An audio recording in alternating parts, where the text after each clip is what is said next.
Welcome back. We now delve into a critical topic affecting communities across our nation. That is the implementation of the nationwide drought relief program for the financial year 2024 and 2025. The Executive Director in the Office of the Prime Minister, Nashandi, now joins us to speak about the challenges we face, the strategies being employed, and the impact on vulnerable populations.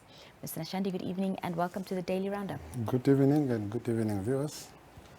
Mr. Nashandi, to start with, talk to us about the specific measures that are currently being proposed in the nationwide drought relief program to support affected communities.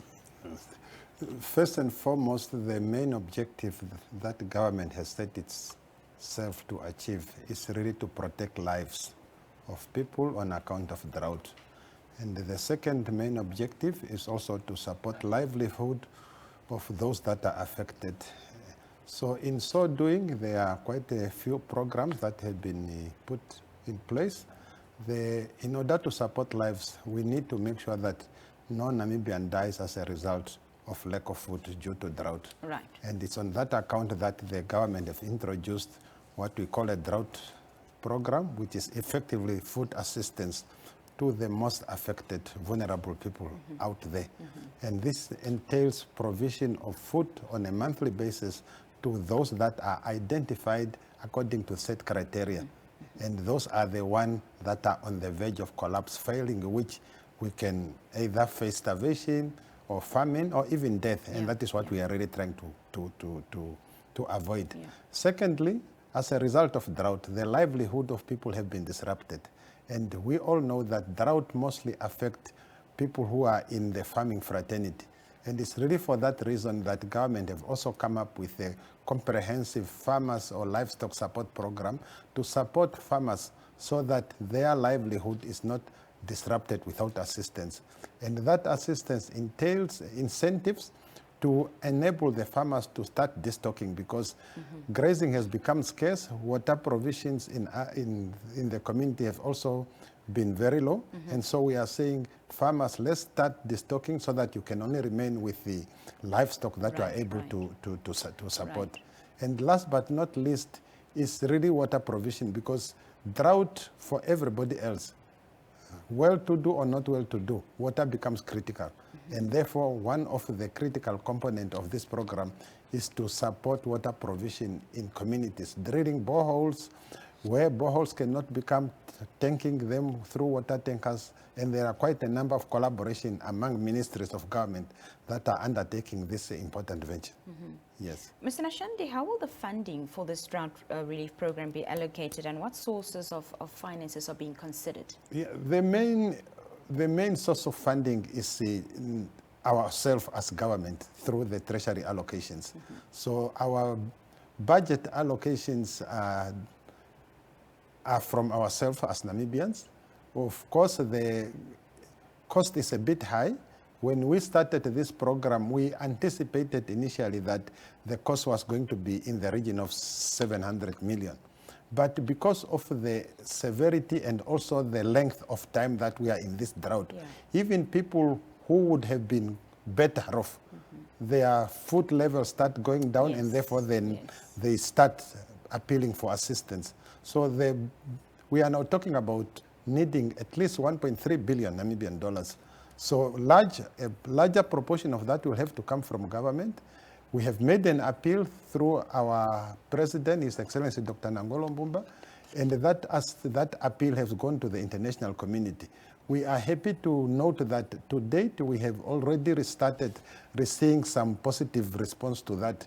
We have already recorded almost 229 million in pledges that are made by various governments and also development partners to come to aid government in the implementation of the drought relief program that I have just alluded to.